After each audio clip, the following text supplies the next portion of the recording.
அனைவருக்கும் வணக்கம். நாம் இன்று மிகவும் பிரபலமான ஒரு அடையாளம் தொடர்பாக கற்றுக்கொள்ளலாம். அதுதான் ஸ்வஸ்திக் குறியீடு.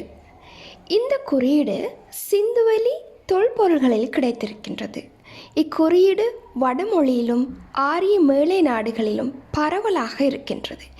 எனவே சிந்து சமவெளி நாகரிகத்தை ஆரிய நாகரிகம் என்றோ அல்லது ஆரிய நாகரிகத்துக்கு முன்னோடி என்றோ சொல்லலாமா என்பதே இன்று எமது காணொளியின் நோக்கம். உண்மையிலே இந்த ஸ்வஸ்திக் குறியீடு என்றால் என்ன? இதனை ஹிட்லரும் பாவித்திருக்கின்றார். அவரும் இந்த ஸ்வஸ்திக் அடையாளத்தை உபயோகித்திருக்கின்றார். ஸ்வஸ்திக் அடையாளத்திற்கும் மேலேத்திய நாடுகளுக்கும் கீழேத்திய நாடுகளுக்கும் சிந்து சமவெளிக்கும் என்ன தொடர்பு இருக்கின்றது என்பது தொடர்பாக நாம் இன்று சற்று ஆராய்வோம். ஸ்வஸ்திக் குறியீட்டினை நாம் தூய தமிழில் சுழற்குறி என்று குறிப்பிடலாம். இனிமேல் இந்த காணொளியில் ஸ்வஸ்திக் எனும் பெயருக்கு பதிலாக சுழற்குறி எனும் பெயரை நான் இங்கு பயன்படுத்தப் போகின்றேன். இந்த சுழற்குறி சிந்துவெளியில் காணப்பட்டதா என்றால் ஆம் என்பதே பதிலாகும். இங்கு காணப்படும் சிந்துவெளி முத்திரையை பாருங்கள். இது ஸ்வஸ்திக் அடையாளத்தை காட்டுகின்றது.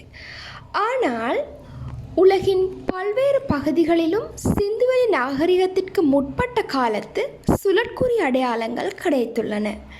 நான் அறிந்த வரையில் உலகில் கண்டுபிடிக்கப்பட்ட முதலாவது சுழற்குறியானது யுக்ரைனில் மெசைன் என்ற இடத்தில் கண்டுபிடிக்கப்பட்டது. அது பொது ஆண்டிற்கு 10,000 ஆண்டுகள் முந்திய காலத்தைச் சேர்ந்ததாகும். மொசபேத்தமியா உட்பட வேறு பல இடங்களில் சுழற்குறிகள் கண்டுபிடிக்கப்பட்டுள்ளன. அங்குள்ள மக்களும் மத நம்பிக்கைகளுடன் சேர்த்து ஏலியன்களுடன் தொடர்பு படுத்தியும் பல்வேறு நம்பிக்கைகளை வைத்துள்ளார்கள். ஆனால் விருப்பு வெறுப்பற்ற ஆய்வுகள் சொல்வது கதிரவனின் மூவன்ஸ் ஆஃப் த சன், அதாவது கதிரவனின் நடமாட்டத்தை ஆதிகால மக்கள் குறித்து வைத்த ஒரு வடிவமே இந்த சுழற்குறி என்பதாகும்.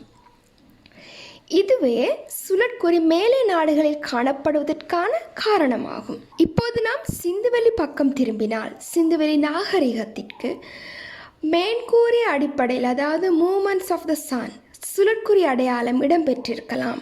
அல்லது எழுத்துக்கள் தோன்றுவதற்கு முன்னர் உருவான ஒரு ஓவிய எழுத்தாகவும் இந்த சுழற்குறி அடையாளத்தை பயன்படுத்தி இருக்கலாம் என நம்ப முடிகின்றது.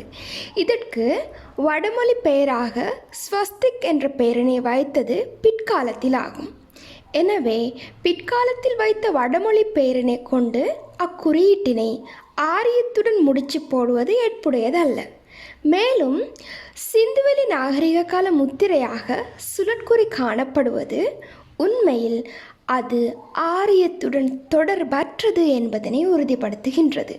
அதாவது அண்மை கால அறிவியல் ஆய்வுகள் பலவும் சிந்துவெளி நாகரிக வீழ்ச்சிக்கு பின்னரே ஆரியர்கள் இப்பகுதிக்கு வந்ததனை ஐயத்திற்கு இடமின்றி மரபணு சான்றுகளுடன் உறுதிப்படுத்தி இருக்கின்றன. அவ்வாறான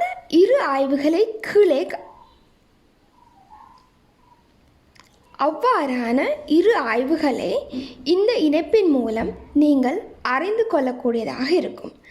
அது தவிர சுழற்குறியானது ஆரியர்களுடன் தொடர்பானது அல்ல என்பது மேலுள்ள ஆய்வுகள் மூலம் உறுதியாகின்றது. ஏனெனில் சிந்துவெளி நாகரிக காலத்தில் அங்கு ஆரியர்களே இல்லை.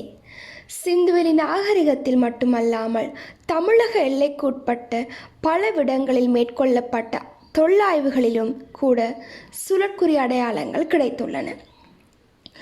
கடலூர் மாவட்டம் வடலூர் ஐயநேரி, அதாவது அதனை முதலாம் பராந்தக சோழன் வெட்டியதாகவும் அவனுக்கு பிறகு 2ஆம் கோப்பெருஞ்சிங்க பல்லவன் திருத்தியதாகவும் வரலாற்று தரவுகள் சொல்கின்றன.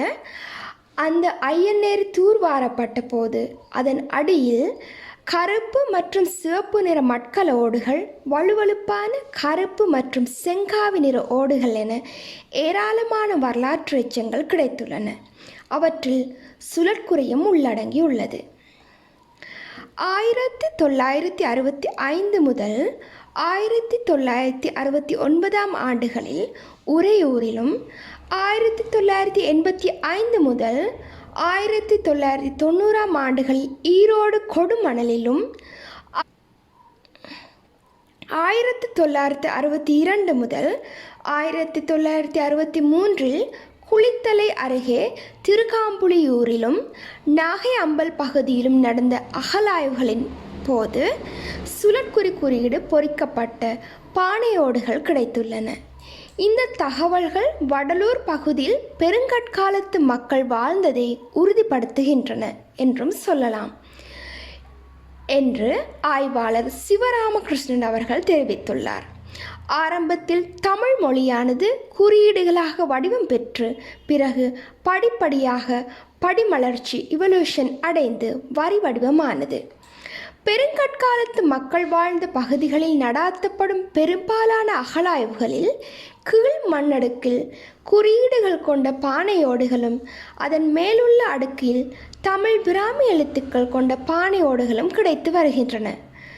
வடலூர் பகுதியில் வாழ்ந்த பெருங்காலத்து மக்கள் தங்களது எண்ணங்களை வெளிப்படுத்த குறியீடுகளை பயன்படுத்தி இருக்கின்றார்கள் என்பதற்கு ஐயன்னேரியில் நமக்கு கிடைத்த தடயங்களே சான்று என்று சொல்கின்றார். சில தமிழறிஞர்கள் ஓம் என்ற இரு எழுத்துக்களை சேர்த்து எழுதிய வடிவமே சுழற்குறி என்கின்றார்கள். நான் அதனை ஏற்கவில்லை. வேண்டுமானால் இக்குறியீட்டிலிருந்து ஓ என்ற எழுத்து படிமலர்ச்சி பெற்றிருக்கலாம் என்பதே எனது தனிப்பட்ட கருத்தாகும். முதலில் இச்சுழற்குறியினை உள்வாங்கிக் கொண்ட இந்திய மதம் என்றால் அது ஆசீவகம் என்ற மதமே ஆகும். பின்னர் ஆசீவகத்தினை அழித்து அதன் பல்வேறு கூறுகளை வைதீக மதம் தனதாக்கி கொண்டது. அவ்வாறு தான் வைதீக மதத்துடன் ஆரியத்துடன் சுழற்குறி தொடர்புடுகின்றது. முடிவாக கூறும் பொழுது சுழற்குறியோ அல்லது சிந்துவெளி சுழற்குறி முத்திரையோ எந்த முறையிலும் ஆரியத்தின் முன்னோடியாகாது. பிற்காலத்தில் ஆரியத்தால் களவாடப்பட்ட ஒன்றாகவே அது காணப்படும்.